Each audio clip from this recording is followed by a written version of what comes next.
बच्चों नमस्ते। कक्षा 9 की वर्कशीट संख्या 10 आपके सामने प्रस्तुत है। बच्चों, इस वर्कशीट में हमने आपकी संस्कृत की जो पुस्तक है जिसका नाम शेमुषी है, उसके 5वें पाठ को लिया है। 5वें पाठ का नाम बच्चों सूक्ति मौक्तिकम है, जो आपके पीली पट्टी में लिखा हुआ है सूक्ति मौक्तिकम। इसमें आप देख सकते हैं, ये आपके 5वें पाठ का नाम है। इसमें बच्चों सूक्ति मौक्तिकम होता क्या है, पहले हम इसको समझें। तो सूक्ति मौक्तिकम का मतलब हो गया सुंदर वचन रूपी मोती। सूक्ति अर्थात सुंदर वचन, और मौक्तिकम यानी मोती। यानी जो सुंदर वचन होते हैं, अच्छे वचन होते हैं, वो मोतियों के समान होते हैं। तो इस पाठ में आपको अच्छे वचन जो मनुष्य के जीवन में बहुत काम आते हैं, मनुष्य की विपरीत परिस्थितियों में मनुष्य का साथ देते हैं, ऐसे प्रिय वचनों को इस पाठ में बताया गया है। संस्कृत भाषा में प्रिय वचनों को प्रायः श्लोकों के रूप में कई ग्रंथों में प्रस्तुत किया गया है।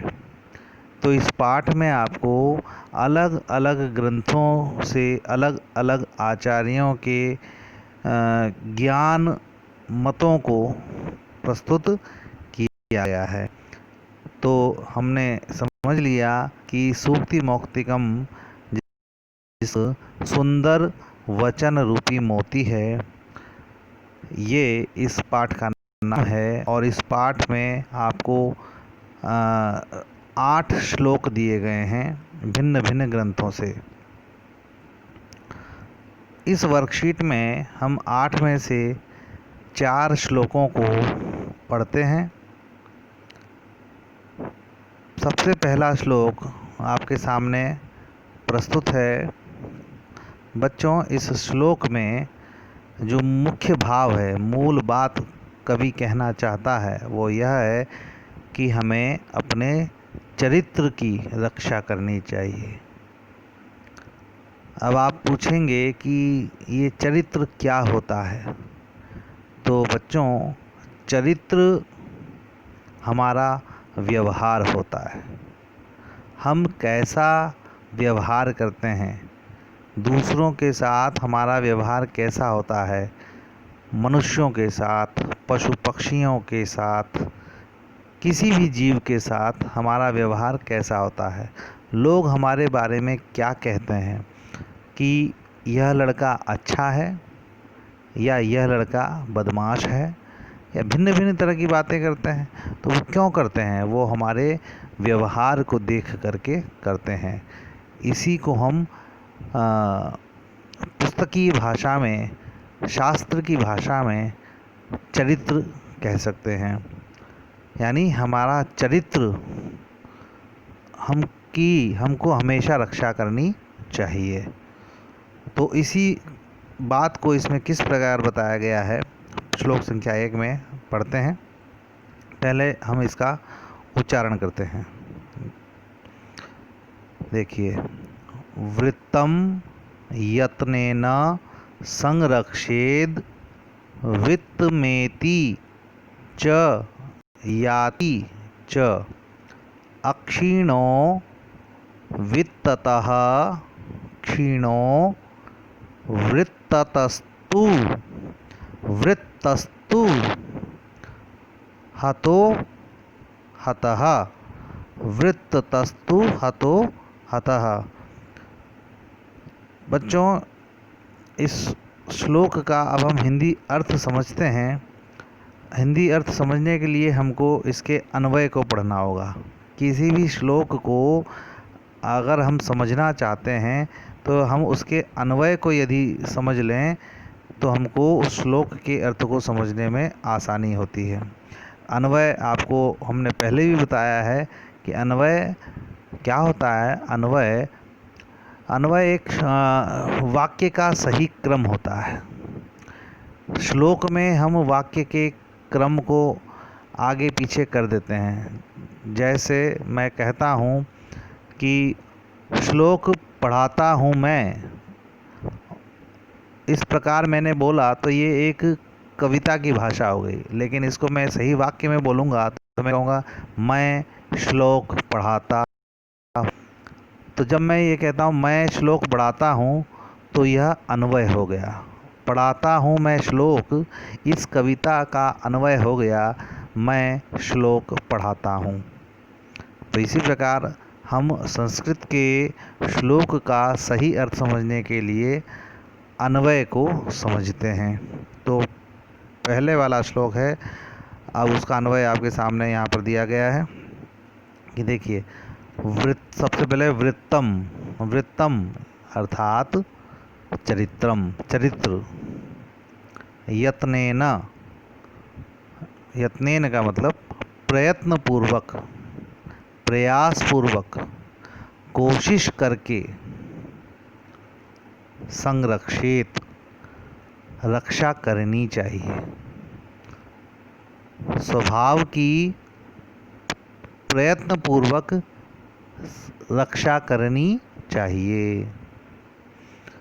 वित्तम, वित्तम यानी धनम, धन। एति, एति का मतलब होता है आता है। च और, याति जाता है। और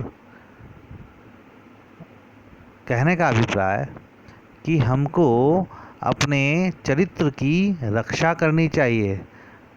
वित्त तो, पैसा तो आता है और चला जाता है। तो पैसा आने पर हमारा स्वभाव कुछ और हो जाए, पैसा जाने पर हमारा स्वभाव कुछ और हो जाए, ऐसा हमको नहीं करना चाहिए।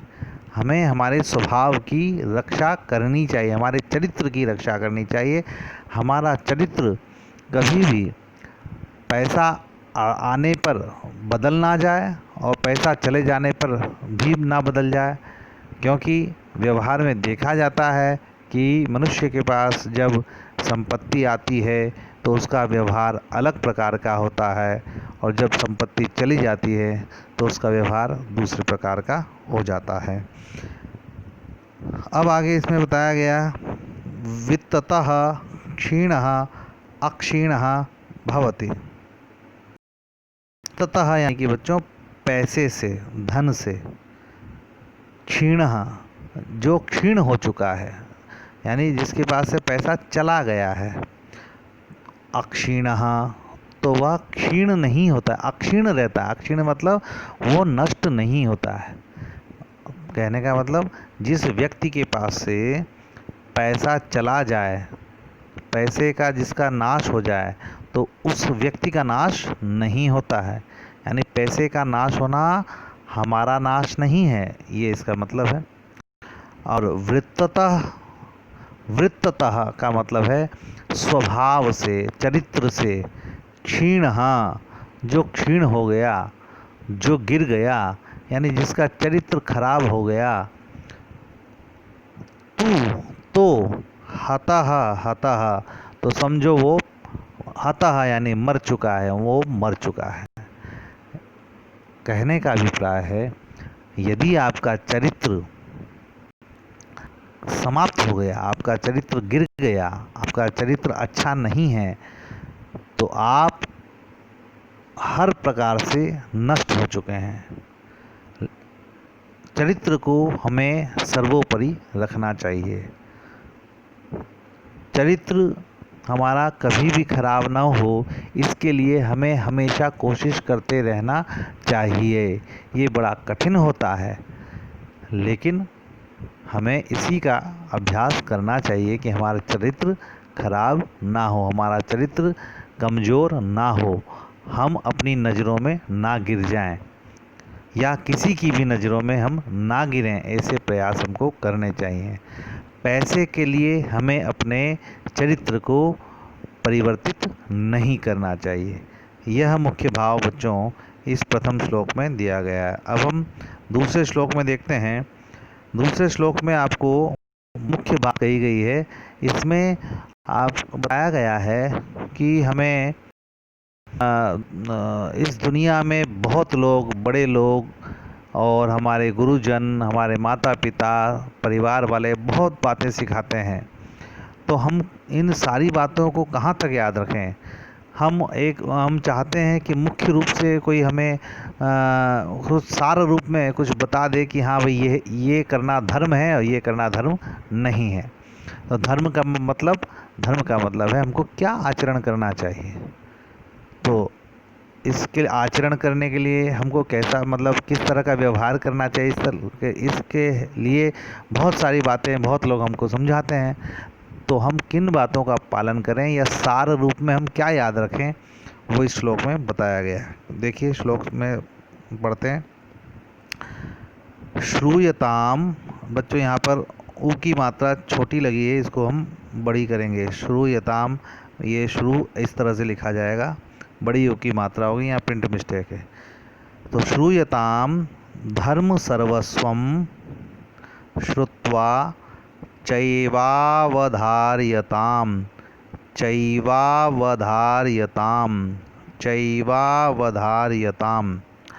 आत्मनः प्रतिकूलानि परेषां न समाचरेत। ये उच्चारण हुआ बच्चों। अब इसके अर्थ को समझने के लिए फिर से हम इसके अन्वय पर आते हैं। अन्वय आपके सामने हरी पट्टी पर लिखा हुआ है, इसको पढ़ते हैं। अन्वय में कहा गया है धर्म सर्वस्वम। धर्म का मतलब धर्म सर्वस्वम, सर्वस्वम मतलब धर्म का सर्वस्व, धर्म का सार।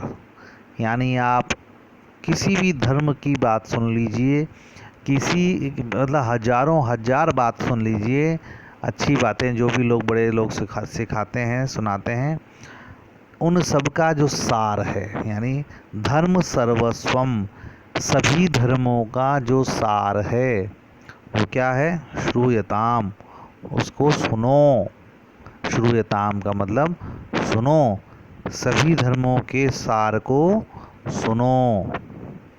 श्रुत्वा, सुन करके, श्रुत्वा का मतलब सुन करके, च का मतलब और एक बार तो पहले सुनो और सुन करके, एव निश्चित रूप से, एव का मतलब निश्चित रूप से, अवधार्यताम, इसको धारण करो।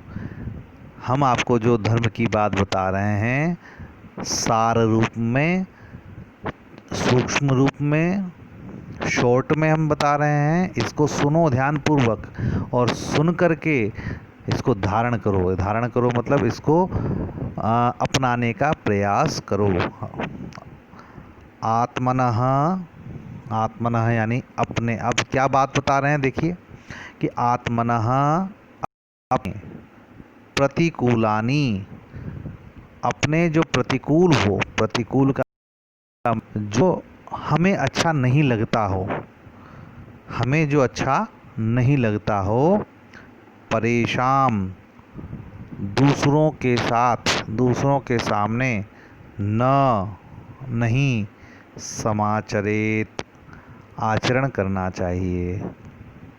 कहने का मतलब कि आत्मनः प्रतिकूलानि, अपने आप को जो बुरा लगता है, परेशान न समाचरेत, दूसरों के सामने वैसा आचरण मत कीजिए। मुझे मेरी मजाक उड़ाते हैं, मेरा अपमान करते हैं, मुझे गाली देते हैं, मुझे ये सब अच्छा नहीं लगता है। तो यही व्यवहार मैं दूसरे के साथ भी करूं, मैं भी किसी को गाली ना दूं, मैं भी किसी का मजाक ना बनाऊं, मैं भी किसी का अपमान ना करूं, ऐसा हमको व्यवहार करना चाहिए। यानी जो हमको पसंद नहीं है, हमको वैसा दूसरे के साथ भी नहीं करना चाहिए। जो मुझे पसंद है वैसा हम कोशिश करें कि दूसरे के साथ कर सकें, लेकिन हो सकता है जो मुझे पसंद ना हो वो भी दूसरे को पसंद ना हो। लेकिन ज़्यादातर चीज़ें सभी मनुष्यों को एक समान रूप से पसंद या नापसंद होती है। जैसे कोई मेरी प्रशंसा करता है तो मुझे बड़ा अच्छा लगता है, तो मैं भी दूसरे की प्रशंसा करूं तो उसको अच्छा लगेगा। कोई मेरा सम्मान करता है, मुझे अच्छा लगता है, तो मैं भी दूसरे का सम्मान करूंगा तो उसे अच्छा लगेगा। मैं मेरा कोई मजाक उड़ाए, मुझे नहीं पसंद है, तो मैं भी किसी का मजाक ना उड़ाऊं तो उसके नापसंदगी का कोई मैं काम नहीं करूंगा। तो इस तरह से सभी धर्मों का एक ही सार है कि हमें कभी भी ऐसा व्यवहार दूसरे के साथ नहीं करना चाहिए जो हमें खुद को पसंद न आए। अब तीसरा श्लोक पढ़ते हैं बच्चों। तीसरे श्लोक में जो बातें मुख्य रूप से कही गई हैं उसका सार ये है कि मीठी वाणी बोलने के लिए कहा गया है कि हमें हमेशा मीठा बोलना चाहिए, मीठे बोलने की कोशिश करनी चाहिए। मीठा ही हमेशा बोलते रहने से आपके बहुत से कार्य सध जाते हैं और लोगों के बीच में आप लोकप्रिय भी होते हैं, लोग आपकी बातों का सम्मान भी करते हैं। तो मीठा बोलने से हमारे बहुत प्रकार के कार्य सिद्ध होते हैं। तो पढ़ते हैं इसको। प्रिय वाक्य प्रदानेन सर्वे तुष्यन्ति जन्तवः तस्माद् तदेव वक्तव्यम वचने का दरिद्रता। अब इसके अर्थ को पढ़ने के लिए हम अन्वय पर जाते हैं। अन्वय देखिए बच्चों, यहाँ पर सर्वे का मतलब सभी, जंतवः जंतुओं को, प्राणियों को, जितने भी जंतु हैं, प्राणी हैं, उनको प्रिय वाक्य प्रदानेन, प्रिय वाक्य प्रदानेन देने से, बोलने से, तुष्यन्ति वे सभी तुष्ट होते हैं, संतुष्ट होते हैं। कहने का अभिप्राय, दुनिया में प्रत्येक प्राणी प्रिय वाक्य बोलने से, प्रिय वाणी बोलने से संतुष्ट हो जाता है। किसी भी मनुष्य को आप यदि मीठा बोलेंगे तो वह संतुष्ट होता है, उसको अच्छा लगता है, वह आपसे द्वेष नहीं रखता है। तस्मात् इसलिए, तत् वह एव ही वक्तव्यम बोलना चाहिए, इसलिए वह ही बोलना चाहिए। वह क्या बोलना चाहिए? प्रिय वाक्य बोलना चाहिए। क्यों बोलना चाहिए भाई? वचन में, बोलने में का क्या दरिद्रता, कंजूसी। हम अगर मीठा बोलने में हमको दरिद्रता क्यों करनी चाहिए? जब बोलने में हमारा कोई धन खर्च नहीं होता है तो हम कड़वा क्यों बोलें, हम मीठा क्यों ना बोलें? तो वचने का दरिद्रता, बोलने में कंजूसी क्यों करनी? जब बोलने से कोई व्यक्ति प्रसन्न हो जाता है, संतुष्ट हो जाता है, तो हम इसमें कंजूसी क्यों करें? हमें हमेशा मीठा बोलना चाहिए। तो इस श्लोक का सार यही है कि आप कैसी भी परिस्थिति में हों, आपके सामने कैसे भी लोग हों, आप अपनी मीठी वाणी को नहीं छोड़ें, अपना मीठा बोलने का प्रयास करें। हाँ, सर्वदा मीठा बोलें। हो सकता है आपका काम मीठा बोलने से ना हो, किंतु मीठा बोलने से आपका नुकसान भी होने की संभावना नहीं होती है। चलिए अब चौथा श्लोक पढ़ते हैं। चौथे श्लोक में आपको परोपकार के बारे में बताया गया है बच्चों कि परोपकार क्या होता है। परोपकार मतलब दूसरों की भलाई के कार्य करना। तो हम सबको, मनुष्य को दूसरों की भलाई के कार्य करते रहना चाहिए। तो अब क्यों करना चाहिए, इससे क्या फ़ायदा है, हम ऐसा क्यों करें? तो इसके लिए कवि ने कुछ उदाहरण दे करके इस श्लोक में आपको बताया है। तो पहले हम इसका उच्चारण करते हैं। पिबन्ति नद्यः स्वयमेव नाम्भः स्वयं न खादन्ति फलानि वृक्षाः नादन्ति सस्यं खलु वारिवाहाः परोपकाराय सतां विभूतयः। अब इसके अन्वय को पढ़ते हैं इसका अर्थ समझने के लिए। तो देखिए बच्चों, अन्वय में लिखा हुआ है कि नद्यः का है नदियाँ, स्वयं यानी अपने आप, एव ही निश्चित रूप से, अपने आप ही निश्चित रूप से, अम्भः जल न नहीं, पिबन्ति पीती हैं। इस कहने का अभिप्राय, नदियाँ अपने आप से अपना जल नहीं पीती हैं। बात को समझेंगे कि जिस प्रकार नदियाँ अपने आप अपना जल नहीं पीती हैं, तो कौन पीता है? हम लोग, मनुष्य। नदियाँ तो बहती हैं और उसके जल को हम मनुष्य लोग पीते हैं। वृक्षों का सिंचन करते हैं, खेती में सिंचाई का कार्य करते हैं। तो नदियों के जल को नदियाँ खुद नहीं पीती हैं, बल्कि दूसरे लोग उसका उपयोग करते हैं। वृक्षाः यानी पेड़, स्वयं अपने आप, फलानि फलों को, न नहीं, खादन्ति खाते हैं। वृक्ष भी अपने फलों को स्वयं नहीं खाते हैं।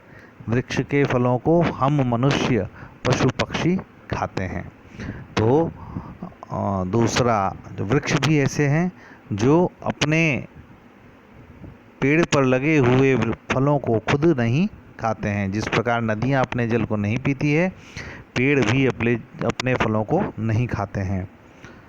आगे, वारिवाहाः, वारिवाह का मतलब है बादल। वारी यानी पानी, वाह यानी पानी को बहाने वाले बादल। खलु वे भी निश्चित रूप से, खलु यानी निश्चित रूप से। सस्यम यानी फसल, जो खेतों में फसल होती है उसको, नहीं, अदंती खाते हैं। बादल कभी ये नहीं कहता कि क्योंकि मैंने बारिश की है तो इस खेत के फसल को मैं खाऊंगा। बादल भी अपने द्वारा दिए गए पानी से उत्पन्न फसल को नहीं खाता है, वो भी हम मनुष्य ही खाते हैं।